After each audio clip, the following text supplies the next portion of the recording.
بابام کشتی کار میکرد. خب اونا هم خیلی تمرینای هم قلبی عروقیای خیلی خفن دارن، هم مثلا تمرینای چابکی خیلی خوب میزنن. ولی این که بیسش رفت یه ذره سمت قدرتی، این بود که آیدل من توی دوران بچگیم داداش کایکو بود. اصلا یه وابستگی خاصی مخصوصا به یه سری از لباسا پیدا میکنم. یه سری رو اصلا یه مدل اعتیاد آور که انگاری باید همیشه با هم باشن حتی اگه نمیپوشمشون. به خاطر این بود که مثلا همیشه میدیدم داداش کایکو یه دستمال قدرت داره که وقتی اونو میبنده خیلی مثلا زورش رو زیاد میکنه و میتونه جسمای سنگین رو بلند کنه. میدونم امروز این لگر رو بپوشم مثلا رکورد رو زدم. من احساس میکردم با اون قدرتم خیلی خوب میتونم خودنمایی کنم با یه استایل درست، با مثلا زور زیاد. فکر میکردم خیلی خوب میتونم خودمو نشون بدم. برای همین اون مسیر رو انتخاب کردم. ولی کم کم مثلا دیدم عوض شد، یعنی رفتم سمت این که لایف استایل خوب داشته باشم. اونو بیشتر پسندیدم. اینکه حتی دیگه از لحاظ ظاهری هم خیلی گیر ندادم به اینکه مثلا هیکلم مثلا عضلات فلان شکل بشه، مثلا پکام اینجوری بشه. اصلا به این داستانام دیگه گیر ندادم. فقط از لحاظ منتالی، یعنی جنبه معنویشو دیگه داشتم نگاه میکردم. انقدر حالمو دیگه داشت خوب میکرد، مخصوصا با مثلا چالشایی که در طول زندگی داشتم، کاری، نمیدونم خانواده، همه اینا. دیدم مثلا ورزشه که فقط حالمو داره خوب میکنه. مثلا از یه جایی به بعد حتی خودمو تو آینه هم نگاه نمی‌کردم. دیدم مثلا وقتی آدم بدنسازی کار می‌کنه یا اصلا هر تمرین حرفه‌ای کار می‌کنه، بعد تمرین همیشه میره خودش تو آینه چک می‌کنه. بعد دیگه از یه جایی به بعد حتی دیگه خودم تو آینه هم چک نمی‌کردم. فقط دنبال اون داستان معنویاش بودم. اینو مثلا حالم خوب میشه. یه سری از مثلا چالنج‌های ذهنی که برام ایجاد شده توی زندگی، میدونستم تو ورزش برم بعدش یه راه حلی میرسه تو ذهنم. حس رقابته و شاید حتی یه وقتایی هم حسادته، یعنی رو راست باشم دیگه، باعث میشد که یه سری تمرین‌ها رو خیلی با شدت بیشتر انجام بدم. حتی توی خفا یه سری حرکت‌ها رو برم کار کنم، چون خب مثلا فیل شدن توی اون حرکت، توی اون تمرین خیلی زیاد بود برام. من دوست نداشتم شکست رو مثلا جلوی خیلیا بخوام نشون بدم. انقدر واسم سنگینه اون فیل شدنه که حتی تو گوشی خودم هم دیلیتشون میکنم که اصلا نبینمشون، که فراموش کنم که اصلا من این فیل رو داشتم. حس رقابت همیشه توم هست، اون حس جنگندگی.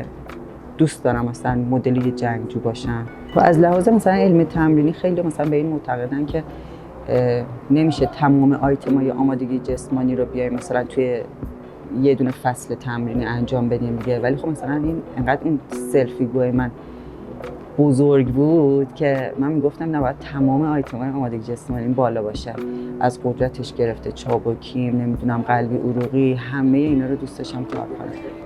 ولی حالا اینکه چرا نمیرم سمت مسابقه، فکر میکنم بیشتر شرایط جایی که توش هستیمه که باید تمرکزم بیشتر روی کار باشه. یعنی از لحاظ سنی و شرایط اجتماعی یه جوریه که باید تمرکزم بیشتر روی کسب درآمد داشته باشم. بعد چون مسابقه دادن یه سری شرایط خاص میخواد، تمرین میخواد، استراحت میخواد، مکملای خوب میخواد، کوچ خوب میخواد. من احساس میکنم هیچ کدوم از این چیزا توی این جایی که من هستم، توی این شرایطی که من هستم فراهم نیست. برای همین بیشتر دارم سعی میکنم که روی همین تمرین خودم تمرکز داشته باشم که اگه یه وقت عصر یخبندان شد من آمادگی جسمانی بالا باشه و یه کمی که درآمدم خوب باشه.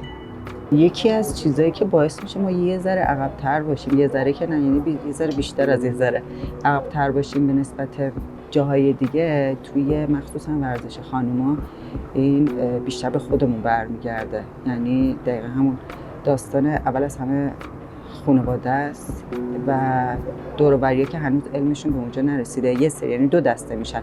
یه دستهشون میشن اونایی که هنوز میگن که یه خانم که در این حد فشار نمیاره به خودش، اینا یه طرف که اصلا ما اینو کاری نداریم، که مثلا نصف بیشتر جامعه رو میگیرن.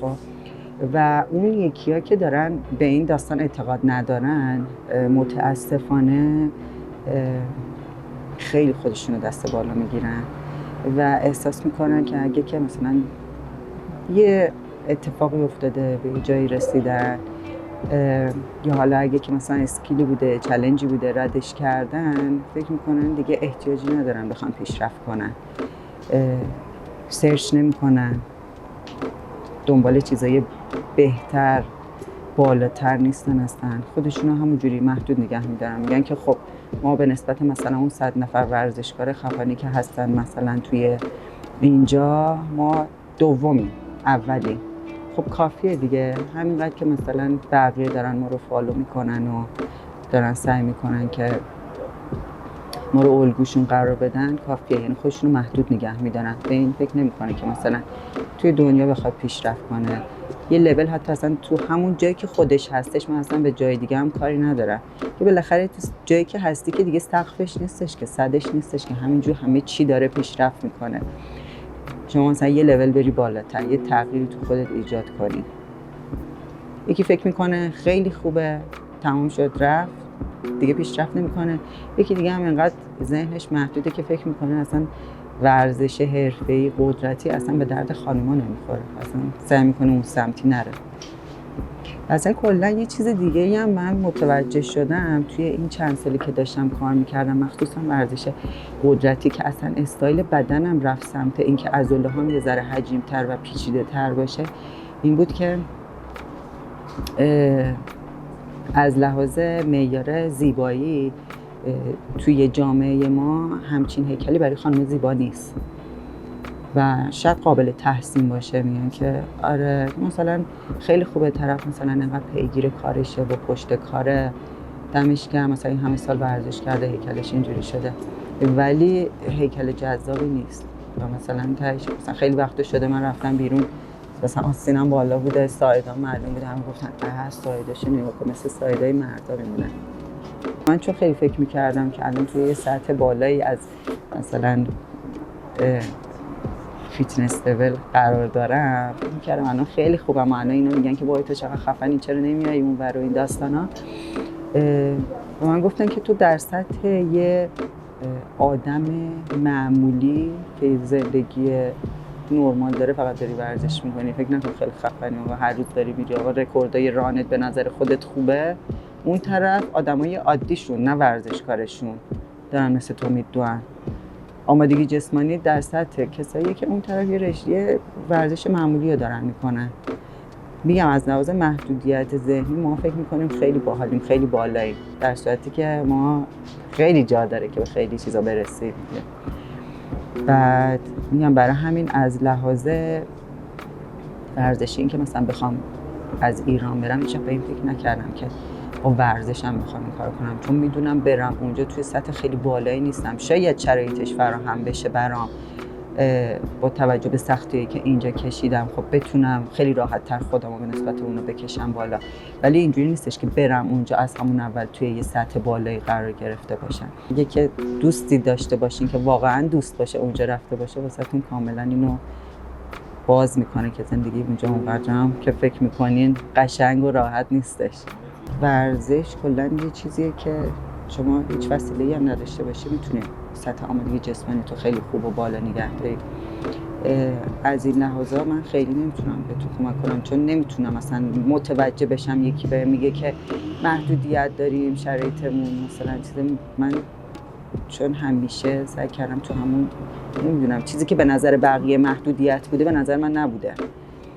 آره میگم چون از بچگی من پدرم تو حیاط خونه‌مون تمرین میکرد با وسایل خیلی کم و همونا مثلا من میدیدم که چقدر مثلا داره زحمت میکشه توی اون تمرین کردنه و سطح آمادگی جسمانیش همیشه چقدر بالاست و تمام آیتم‌های آمادگی جسمانیشو مثلا کار میکرد. موبیلیتی داشت، چابکی داشت، انعطاف داشت، قدرت داشت، همه چی. برای همین میگم از لحاظ این داستان محدودیت امکانات خیلی واسه من تعریف شده نیست اینجا، که بخوام هزینه کنم واسه یه باشگاه، واسه یه تجهیزات، تمرین، اینا من خیلی آدم این داستانه نیستم. برای این که احساس میکنم توی کمترین شرایطت اگه بتونی خودتو برسونی به اون سطح بالا، بعد که وسایل واسه فراهم میشه خیلی اتفاقای باحالی میفته. بعد از تمرین کردن اون موقع خیلی قشنگ میتونی لذت ببری. توی این چند سالی که من کار کردم مثلا کراسفیت یا همین وزن برداری یا اینا، هیچ وقت واسه خودم نه کفش کراسفیت گرفتم نه زانوبند گرفتم، با اینکه مثلا میدونستم چه تأثیری داره. گرفته بودم، امتحان کرده بودم، از بچه‌ها دیده بودم که چقدر کمک میکنه، ولی میگم حدوداً 7 سال اینطور میشه فکر میکنم من دارم تمرینات مثلا قدرتی و مثلا تو کراسفیت انجام میدم. میگم هیچ وقت هزینه واسه این چیزا نکردم، چون دوست داشتم برسه قشنگ به اون لبش. آره، بعد بگم حالا مثلا میتونم از زانوبند استفاده کنم. هیچ وقت واسه خودم شرایط اون مدلی فراهم نمی‌کردم. دوست داشتم خودم واسه خودم، یعنی حتی که چالشم نداشتم خودم واسه خودم چالش رو ایجاد می‌کردم، چون احساس می‌کنم که با اون چالش هست که مثلا طرف شروع می‌کنه رشد کردن. یعنی قشنگ انقدر به خودم فشار آوردم، به مفاصلم فشار آوردم، گفتم الان موقعشه که مثلا حالا یه سری تجهیزات واسه خودم بگیرم.